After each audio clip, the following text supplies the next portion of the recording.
नमस्कार दोस्तों, आप सभी का स्वागत है आपके अपने YouTube channel study with Ranjeet में। आज के वीडियो में हम लोग नंबर सिस्टम के कुछ महत्वपूर्ण क्वेश्चन को सॉल्व करना सीखेंगे। तो चलिए शुरू करते हैं। पहला क्वेश्चन है, किसी संख्या के 1/3 का 1/4 28 है, वह संख्या क्या होगी। पहला क्वेश्चन क्या है, किसी संख्या के 1/3 का 1/4 28 है, तो वह संख्या क्या होगी। अगर हम मान लेते हैं माना संख्या जो है, संख्या को मान लिया गया x, संख्या को क्या मान लिया गया x। अब देखिए, अब क्वेश्चन में क्या कहा गया है, संख्या के, तो संख्या को तो क्या मान लिया गया x, तो संख्या के 1/3 का मतलब x गुणे 1/3 हो जाएगा। 1/3 का मतलब 1/3, तो ये कहा गया है संख्या के 1/3 मतलब x गुणे, संख्या क्या है x ही तो माना गया है, x गुणे 1/3, और फिर कहा गया है का 1/4 मतलब फिर 1/4 करेंगे, और बराबर कितना आना चाहिए या कितना आ रहा है, तो यहाँ पे आ रहा है 28। मतलब संख्या के 1/3, संख्या के 1/3 का 1/4 कितना है 28। अब देखिए यहाँ से हम करेंगे क्या, x को इधर ही रखेंगे और 1/3 और 1/4 को पक्षांतर करेंगे, उस साइड में ले जाएंगे। तो देखो यहाँ पे हो रहा है इसके साथ में गुणा, यहाँ पे 28 लिखा हुआ है।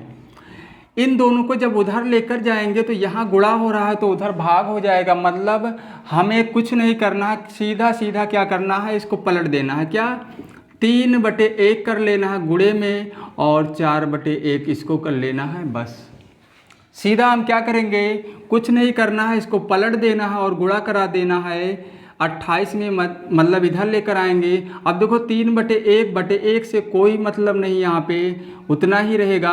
अब देखो हमें कुछ नहीं करना है, 28 है, 3 और 4 का गुणा किया गया 12 आ गया। कितना 12 आ गया।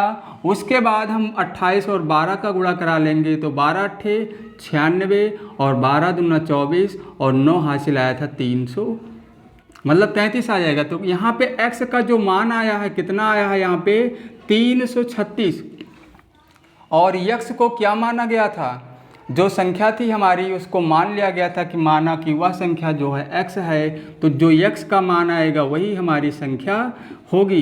क्या होगी, वही हमारी संख्या होगी। तो संख्या कितनी आ गई है, संख्या आ गई है 336। यही इस क्वेश्चन का आंसर हो जाएगा। उसके बाद दूसरे क्वेश्चन में क्या है, दूसरे क्वेश्चन में दिया गया है, यदि किसी संख्या का 2/7 भाग, यदि किसी संख्या का 2/7 भाग 36 हो, तो उस संख्या का 1/3 कितना होगा। देखिए यहाँ पे हमें संख्या नहीं ज्ञात करना है, संख्या का 1/3। देखिए क्या कहा गया है, यहाँ से लेकर यहाँ तक क्या कहा गया है, संख्या का 1/3 कितना होगा। तो देखिए हम सबसे पहले क्या करेंगे, संख्या को ज्ञात करेंगे, और संख्या को ज्ञात करने के बाद हम क्या करेंगे, संख्या का 1/3 निकाल लेंगे। तो यहाँ भी अगर हम मान लेते हैं, दूसरा क्वेश्चन है, माना संख्या जो है हमारी, संख्या को मान लिया गया x, यहाँ भी मान लिया गया है x। तो देखो अब क्वेश्चन में क्या कहा गया है, किसी संख्या का 2 बटे, मतलब संख्या का, यहाँ पे इसको लिख भी देते हैं, संख्या का 2/7 भाग कितना है 36। संख्या का 2/7 भाग कितना है 36, या इसको हम सीधा लिख सकते हैं, यहाँ का के स्थान पे गुणा लगा सकते हैं। मतलब x गुणे 2/7 बराबर 36। तो x बराबर अभी पिछले क्वेश्चन में क्या बताया गया था, हमें कुछ नहीं, अगर यहाँ गुणा हो रहा तो सीधा क्या करना है, हमें इसको पलट देना है। मतलब 2/7 को पलट देना है और 36 के साथ में क्या करना है, गुणा करा देना है। ऐसे यहाँ पे क्या था 2/7, इसको सीधा क्या इधर ले आए तो क्या हो गया 7/2, और किसके साथ में गुणा हो गया 36 के साथ में। अब देखिए 2 से इसको कैंसिल कर देंगे तो आ जाएगा 18, 18 दूना 36, और 18 और 7 का जब गुणा करा लेंगे तो 126 आएगा। किसका गुणा? 18 और 7 का गुणा करा दिया गया तो कितना आ गया? 126। ये तो हमारी संख्या आई है। क्या? ये तो हमारी संख्या आई है। लेकिन क्वेश्चन में क्या कहा गया था? संख्या का 1/3 कितना होगा? संख्या का 1/3 कितना होगा? तो हमें क्या निकालना है? संख्या का 1/3 ये निकालना है। संख्या का 1/3, इसका मतलब ये हुआ कि 126 का 1/3, यही तो हुआ। 126 का 1/3। तो यहाँ पे का नहीं लिखना है, हम क्या लिख सकते हैं? गुणे लगा सकते हैं। अब देखिए, उसके बाद 3 से इसको कैंसिल कर देंगे। 3 से जो है ये कैंसिल हो जाएगा। तो 3 से जब कैंसिल किया गया तो ये कितना आ गया? 42। यहाँ कितना आ जाएगा? 42 यहाँ होता है 126, 42 यहाँ 126। इसका मतलब संख्या का 1/3 कितना आएगा? 42 आएगा। और यही इसका आंसर होगा। क्या होगा? और यही इसका आंसर होगा। उसके बाद चलते हैं क्वेश्चन नंबर 3। क्वेश्चन नंबर तीसरा जो है, इसमें दिया गया है यदि यहाँ पे दिया गया है x 35,624 11 से पूर्णतया विभक्त हो तो x के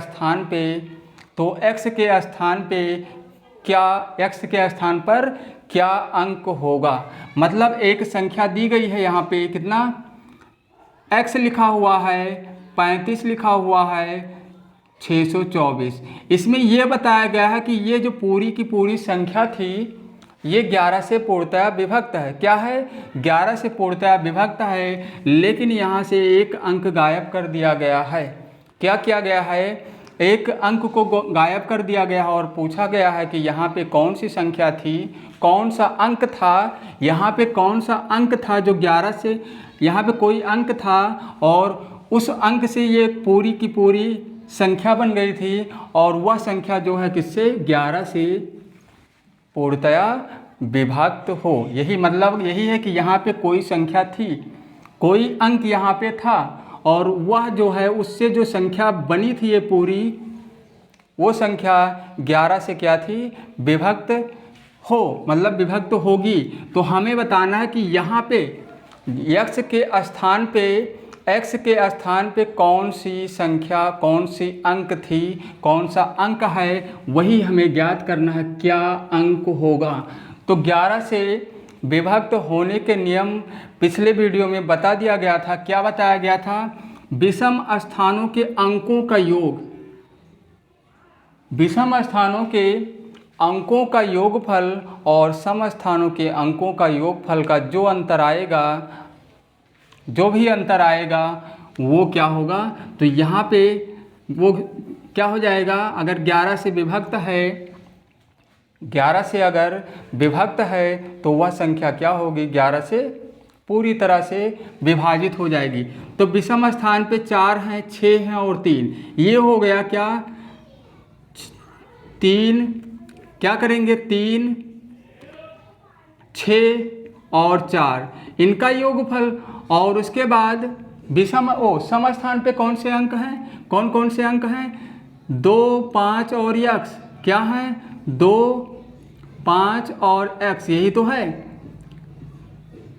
इनका अंतर, इनके योगफलों का अंतर क्या है? इनके योगफलों का अंतर। और बराबर में हम 0 लिख लेंगे क्योंकि यहाँ पे हमें x का मान निकालना है। तो यहाँ पे देखिए, यहाँ पे आ जाएगा 3 और 6 9 और 4 कितना हो जाएगा? 13 हो जाएगा। 13 माइनस यहाँ पे हो जाएगा 7 और प्लस में क्या है? x बराबर 0 कर लेना है। क्या कर लेना है? 0। अब देखो 13 माइनस ब्रैकेट को हटा देंगे तो ये माइनस x हो जाएगा। माइनस और प्लस ये माइनस हो जाएगा। अब 13 में से 6 को जब माइनस कर दिया गया तो यहाँ पे क्या बचा? 6 माइनस 13 में से 7 को जब माइनस किया गया, 13 में से 7 को जब माइनस किया गया तो यहाँ पे क्या बचा? 6 और माइनस क्या है x बराबर 0। तो माइनस x, 6 को हम बराबर पक्षांतर कर लेंगे, 6 को क्या करेंगे पक्षांतर कर लेंगे, तो ये देखो प्लस में है, धनात्मक संख्या है, इधर आएगी तो क्या हो जाएगी ऋणात्मक संख्या। पक्षांतर करने से चिन्ह बदल जाता है, क्या हो जाता है बदल जाता है चिन्ह इसका। अगर माइनस है तो प्लस हो जाएगा, प्लस है तो माइनस, और अगर गुणा हो रहा है तो भाग हो जाएगा, भाग हो रहा है तो गुणा हो जाएगा। मतलब ये संख्या धनात्मक संख्या थी, जब इसको इधर लाए तो माइनस हो गया, माइनस से माइनस कट गया तो x का जो मान आया कितना आया 6। क्या मान आया यहाँ पे 6। तो देखो यहाँ पे कौन सी संख्या होनी चाहिए, यहाँ पे संख्या जो होनी, कौन सा अंक होना चाहिए, कौन सा अंक होना चाहिए, तो यहाँ पे कौन सा अंक है, यहाँ पे x के स्थान पे क्या अंक होगा, तो यहाँ पे 6 होगा, x के स्थान पे कौन सा अंक 6 होगा, और यही इसका आंसर आ जाएगा। उसके बाद चौथे क्वेश्चन में क्या कहा गया है, दो परिमेय संख्याओं का योग। क्या कहा गया है, दो परिमेय संख्याओं का योग -4/5 है। यदि एक संख्या -7/20 हो तो दूसरी संख्या क्या होगी, तो दूसरी संख्या क्या होगी। तो अगर यहाँ पे दो परिमेय संख्याओं का योग ही तो है, ये योगफल है, योगफल कितना है दो परिमेय संख्याओं का इतना, उसमें से केवल हमें एक परिमेय संख्या ज्ञात है। दो परिमेय संख्याओं का योगफल तो दे दिया गया यहाँ पे, और केवल एक संख्या मतलब एक परिमेय संख्या बताई गई है, तो दूसरी परिमेय संख्या क्या होगी यही हमें बताना है।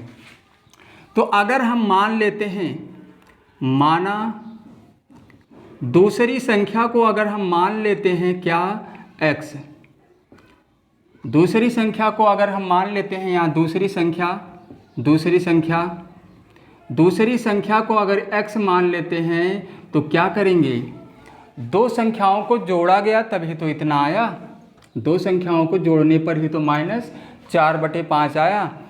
तो एक संख्या तो दी गई है -7/20, ये तो दिया ही गया है, और दूसरे को हम मान लिए हैं x, इसको जोड़ा गया, देखो मतलब एक संख्या दी गई है और दूसरा हम मान लिए हैं x, और जब जोड़ा गया तो कितना आया, योग कितना आया इसका -4/5, कितना आया -4/5। एक संख्या दी गई थी, दूसरे को क्या माने x, और जब इन दोनों को जोड़ा गया तो कितना आया -4/5। और अब क्या करेंगे, x -7/20 को हम पक्षांतर करके किधर लाएंगे -4/5 की साइड में। तो यहाँ पे -4/5 पहले से ही लिखा हुआ है, इसको जब इधर लेकर आए तो ये देखो माइनस है, क्या है -7/20, तो ये हो गया +7/20। इसी को हल करना है और यहीं से x का मान ज्ञात हो जाएगा। तो देखिए 5 और 20 का एलसीएम निकालेंगे तो 20 आएगा, 5 चौके 20, तो 4 चौक 16 आ जाएगा।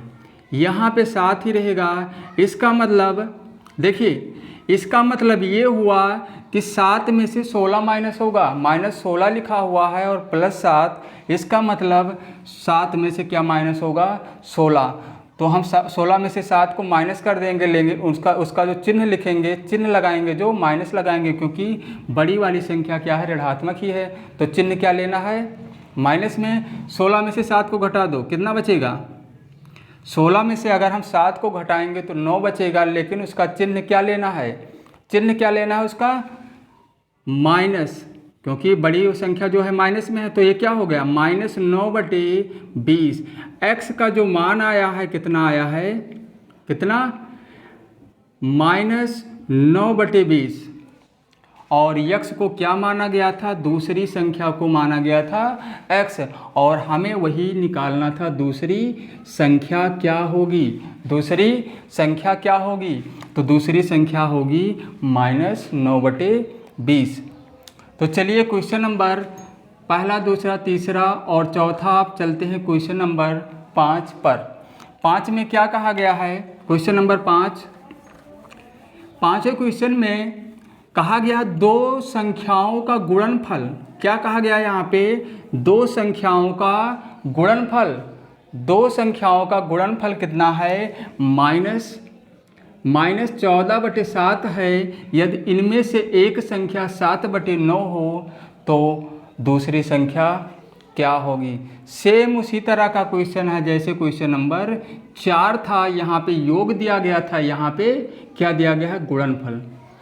चौथे क्वेश्चन में क्या दिया गया था, योगफल, और इसमें क्या दिया गया है, गुणनफल। तो हमें कुछ नहीं करना है, हमें निकालना क्या है, दूसरी संख्या क्या होगी। तो यहाँ भी मान लेंगे, पांचवा है, माना दूसरी संख्या को अगर हम मान लेते हैं क्या, x है। तो देखिए चौथे में क्या किया गया था, जोड़ा गया था, क्योंकि योगफल ये दिया गया था, लेकिन यहाँ पे क्या है, गुणनफल। तो हमें करना क्या है, यहाँ पे एक संख्या तो दी गई है, एक संख्या दी गई 7/9 और दूसरी संख्या को x माना गया है, क्या माना गया है, तो क्या करेंगे, 7 एक संख्या और दूसरी संख्या का हम क्या करेंगे, गुणा कराएंगे। मतलब एक संख्या गुणे दूसरी संख्या, और जब गुणा किया गया तो कितना आया, -14/27, कितना आया, -14/27। मतलब एक संख्या और दूसरी संख्या माना गया x, और इन दोनों का जब गुणा किया गया तो कितना आया, -14/27। अब देखिए अभी बताया गया था, देखो यहाँ गुणा हो रहा है, x के साथ में गुणा हो रहा है, जब इसको उस साइड में पक्षांतर करेंगे तो -14 तो अपने ही स्थान पे है।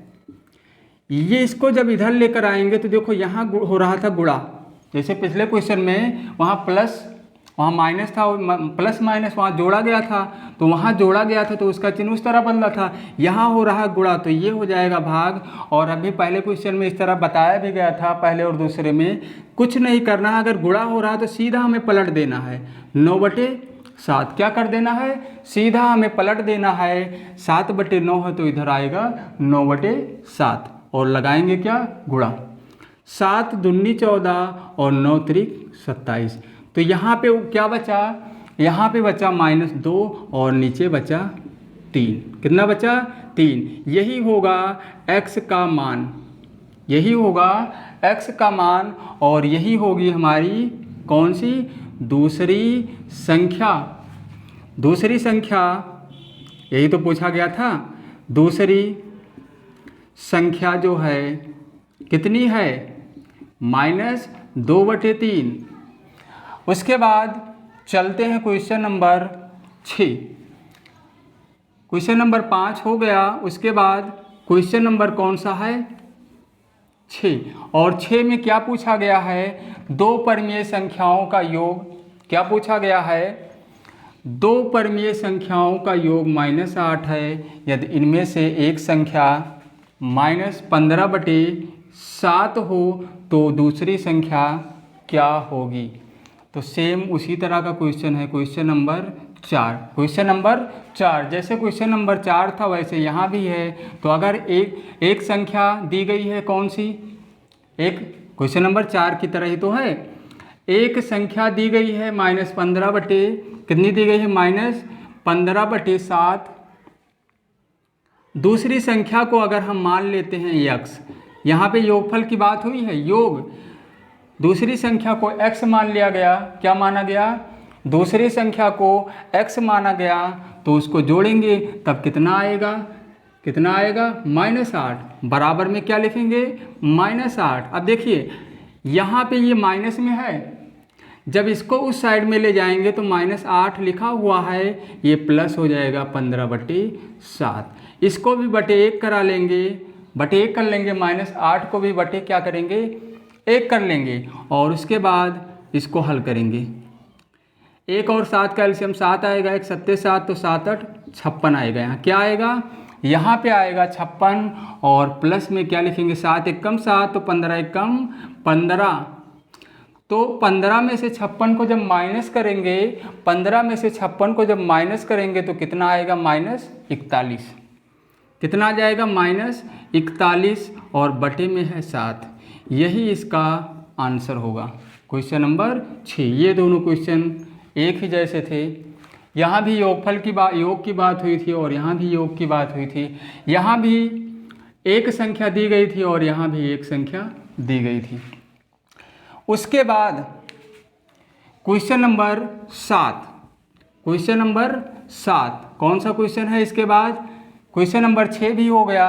चलते हैं क्वेश्चन नंबर 7 की तरफ। इसमें कहा गया है किसी संख्या के 2/3 का 3/4, किसी संख्या के क्या कहा गया है? किसी संख्या के 2/3 का 3/4 32 है, वह संख्या क्या होगी? देखिए यहाँ पे क्वेश्चन नंबर 1 और क्वेश्चन नंबर 7 एक जैसे ही हैं। क्या है? एक जैसे ही दोनों क्वेश्चन है। तो हमें करना क्या है? जैसे पहले क्वेश्चन को हल किया गया था वैसे 7वें क्वेश्चन को भी हल करेंगे। किसी संख्या के, अगर हम संख्या को मान लेते हैं x, यहाँ पे लिखेंगे नहीं, डायरेक्ट इसको लगाया जाएगा। किसी संख्या को अगर मान लिया गया x, क्या मान लिया गया? x। उसके बाद कहा गया संख्या के 2/3, मतलब संख्या का 2/3 का मतलब 2/3 गुणे क्या लिखेंगे? 2/3। उसके बाद कहा गया 2/3 का 3/4, 3/4 का मतलब 3/4 कितना है? 32 है। बराबर में क्या लिखेंगे? 32। पहले क्वेश्चन को ऐसे ही तो हल किया गया था, तो सेम उसी तरह का क्वेश्चन है, बस यहाँ पे अंक जो हैं बदले हुए हैं। बराबर 32 है। हमें कुछ नहीं करना है, x बराबर क्या लिखना है? 32 और 2/3 है, इस गुणा हो रहा है, जब उसको उधर ले जाएंगे तो क्या होगा? 3/2 हो जाएगा, ये पलट जाएगा 3/2 और ये 4/3 हो जाएगा, 4/3। 3 से 3 कैंसिल, क्या 3 से 3 कैंसिल हो जाएगा और 2 से इसको कैंसिल कर लो, कितना आ जाएगा? 16। कितना? 16 आ जाएगा और 16 चौके क्या होगा? 64। तो यक्स का मान यहाँ पे 64 आ गया। मतलब वह संख्या क्या होगी? वह संख्या क्या होगी? यही तो कहा गया है। तो वह संख्या जो है हमारी संख्या यहाँ पे कितनी होगी? 64 होगी। यही इस क्वेश्चन का आंसर होगा। क्वेश्चन नंबर 7 का आंसर क्या होगा? 64। तो यहाँ पे ये दोनों क्वेश्चन सेम थे। जैसे पहले क्वेश्चन को सॉल्व किया गया था वैसे 7वां क्वेश्चन भी सॉल्व किया जाएगा, क्योंकि दोनों एक जैसे ही हैं। और ये चौथा और छठा, यहाँ भी योगफल पूछा गया, यहाँ भी योगफल पूछा गया। तो आज के इस वीडियो में बस इतना ही, और फिर मिलते हैं अगले वीडियो में।